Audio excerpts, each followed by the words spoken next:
তাহাজ্জুদের নামাজ কিভাবে আদায় করবেন। এই নামাজ কত রাকাত? 2 থেকে 12 রাকাত, তবে বেশি পড়লে সওয়াব বেশি। এই নামাজ কখন পড়তে হয়? দর্শক, রাত 12টার পর থেকে শুরু করে সুবে সাদিকের আগ পর্যন্ত এই পবিত্র তাহাজ্জুদের নামাজ আদায় করিতে পারবেন। এবং কোন সূরা দিয়ে এই পবিত্র তাহাজ্জুদের নামাজ পড়বেন? দর্শক, যে কোনো সূরা দিয়ে পড়তে পারবেন, তবে বড় সূরা দিয়ে এই পবিত্র তাহাজ্জুদের নামাজ পড়া উত্তম। এবং এই তাহাজ্জুদ নামাজের নিয়ত কি? আমি তাহাজ্জুদের 2 রাকাত সুন্নত নামাজ আদায় করিতেছি। আল্লাহু আকবার।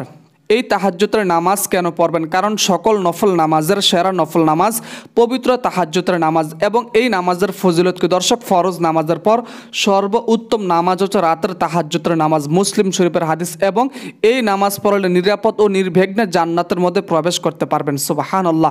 দর্শক, এই নামাজ সুন্নত নাকি নফল? এই নামাজ মূলত নফল, তবে অধিক গুরুত্বের কারণে সুন্নত বলা হয়, তাতে কোনো সমস্যা নেই। এবং একদিন তাহাজ্জুদ নামাজ পড়লে কি সব সময় পড়া লাগবে কিনা? অনেকে বলছেন যে হুজুর, আমি যদি একদিন তাহাজ্জুদের নামাজ পড়ি, আমার কি সব সময় পড়া লাগবে কিনা? না, একদিন তাহাজ্জুদ নামাজ পড়লে সব সময় পড়তে হবে এটা বলতে হবে। নিয়মিত এই পবিত্র তাহাজ্জুদ নামাজ পড়া মুত্তাকির পরিচয়। এবং নিয়মিত তাহাজ্জুদ নামাজ পড়লে বিতিরের নামাজ কখন পড়বেন? দর্শক, তাহাজ্জুদ নামাজের পর, তবে তাহাজ্জুদের সময় উঠতে না পারার যদি ভয় সন্দেহ থাকে, তাহলে আপনি পবিত্র এশারের নামাজের পরেই এই পবিত্র বিতিরের নামাজ পড়বেন। এবং এই পবিত্র তাহাজ্জুদ নামাজের পরে কোন দোয়া, কোন ওজিফা পাঠ করবেন? দর্শক, যে কোনো গুরুত্বপূর্ণ ওজিফা বা দোয়া পড়তে পারবেন, দুরূদ পড়তে পারবেন, তাতে কোনো সমস্যা নেই। এবং মাঝে মধ্যে তাহাজ্জুদ নামাজ পড়তে না পারলে কি গুনাহ হবে? না, কোনো গুনাহ নাই, তবে চেষ্টা করবেন সবসময় নিয়মিত এই পবিত্র তাহাজ্জুদ নামাজ আদায় করার জন্য। দর্শক, কীভাবে আপনারা এই পবিত্র তাহাজ্জুদের নামাজ পড়বেন আমার চ্যানেলের ভিতরে তা দেওয়া আছে, ওইখান থেকে অবশ্যই আপনারা তাহাজ্জুদ নামাজের নিয়মটি শিখে নেবেন।